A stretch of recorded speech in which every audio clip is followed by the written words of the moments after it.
Hello beautiful people, welcome back to my YouTube channel. So today I wanted to talk about the subject matter surrounding gentrification, and in this video I'm going to be focusing on Peckham and Brixton. Even though I wasn't born in Peckham, Peckham has always been a second home to me. I would always stay at my great aunt's house who lives in Peckham and spend every single holiday there, from Christmases to summer holidays to half terms, you name it. And of course with Brixton, I wouldn't frequently visit Brixton the same way I'd visit Peckham, but I would frequently go there growing up because of like Brixton markets and to get my hair done at the hairdressers when I was a child. I still am a child at heart, but that's not the point of this video. Of course, there are other areas that have undergone gentrification like Lewisham and Notting Hill, but in this video I'm going to be talking about Peckham and Brixton. And one thing I will say is that Peckham and Brixton have changed a lot. Like, it's no longer how it was when I was younger, and that's what I'm going to be talking about in this video. But before I move on, please don't forget to like, comment and subscribe at the end. First, I'm going to be giving a brief history of Peckham. So, Peckham is one of many districts that makes up South London, specifically within the London Borough of Southwark. Peckham was originally a part of Camberwell, and Peckham got its name from the village of the River Peck. Before Peckham got its reputation for being a blighted area, Peckham was actually known for being a wealthy residential area in the 16th century. And in the 90s, the European Union funded for the iconic Peckham Library in an attempt to try and regenerate the area. Over the years, Peckham has developed a powerful sense of identity, with Rye Lane being considered an iconic asset to South London, and it also being the centre point to African culture. With British Nigerians making up a large population of Peckham, the area was later dubbed Little Lagos. During the late 90s and the early 2000s, Peckham was known for suffering high levels of unemployment, poverty and crime, and was pretty much disregarded by the government and those who had enough power to create change. Because of the high number of stabbings and shootings that were going on in Peckham during that time, Peckham was also known as Pek Nam, which is a cross between Peckham and Vietnam. So to simplify it, the violence drew parallel to the Vietnam War because of how much people were being shot and stabbed, like Chicago and Iraq, Chirac. When I was younger, I didn't understand how severe things really were when I would visit Peckham, and they say ignorance is bliss, and it really is a lot of the time.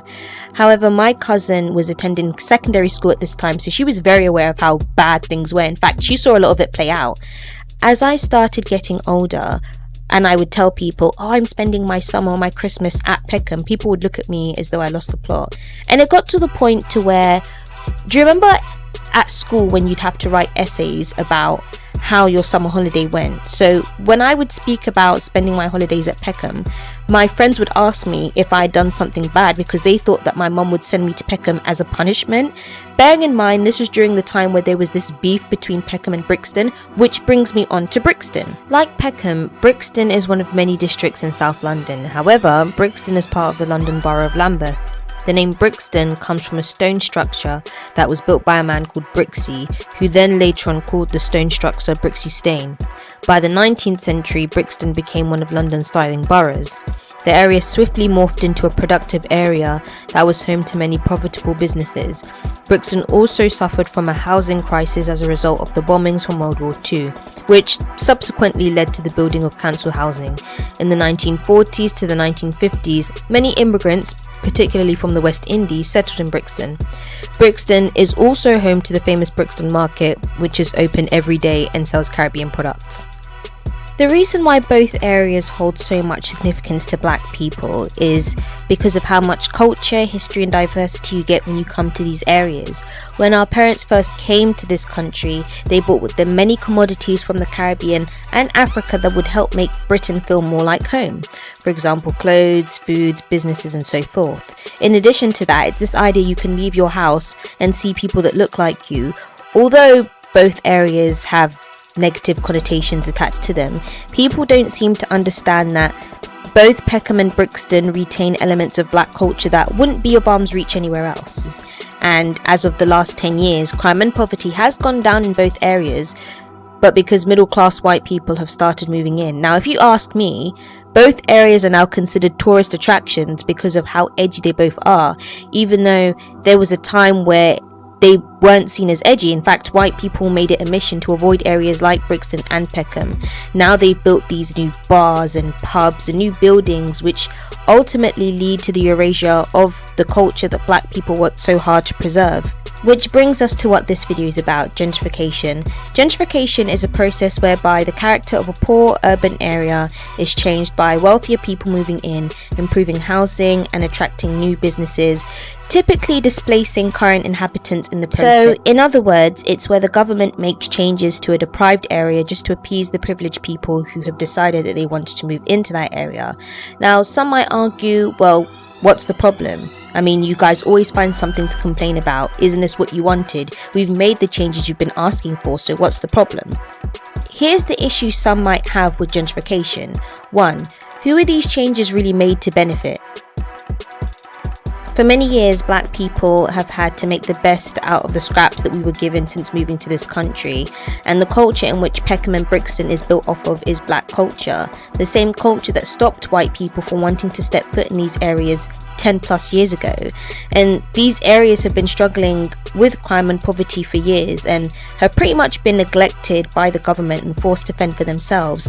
And whilst crime and poverty has gone down as a result of these changes, which is a good thing, these changes were made in order to appeal to middle class white people, which is very frustrating when you think about it, because if a 10-year-old boy being killed on his way back home from the library isn't enough to create change in a deprived area, but moving middle-class white people in is, then of course there's a problem. Number 2, the erasure of culture. Moving into these areas is not the problem, it's the fact that with gentrification comes the deconstruction of a culture that makes Brixton and Peckham what it is. For example, in Peckham, the council has spoken about removing the hairdressers and replacing them with new buildings and new businesses. And I don't know about you guys, but black hairdressers hold a huge amount of cultural significance, because it's not just a place where black people go to get their hair done, it's a place where black people go to socialize and to acknowledge that regardless of culture and other differences that we may have, we share hair in common.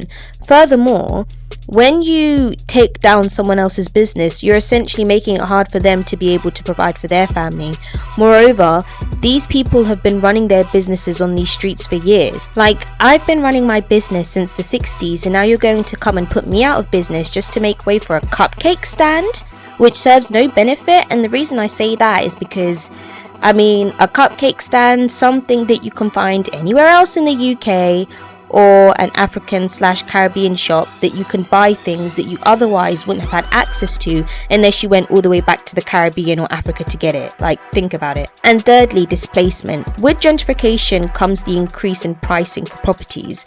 My cousin lives in these old flats that have been around for centuries, and right next to them are these really nice apartments that look like you'd find them in the middle of Canary Wharf or something. The issue with this is that when you increase pricing in housing, you're making it hard for the residents to buy a house in an area that they grew up in. As a result, when you can't afford a house in a particular area, you're going to be forced to move to another area where you can afford a house. So they're essentially being run out of an area that they've lived in their entire lives. I think we need to be careful when talking about gentrification by not dismissing it by responding with, "What's the big deal? All we've done is change a bad neighborhood. Changing is a part of life."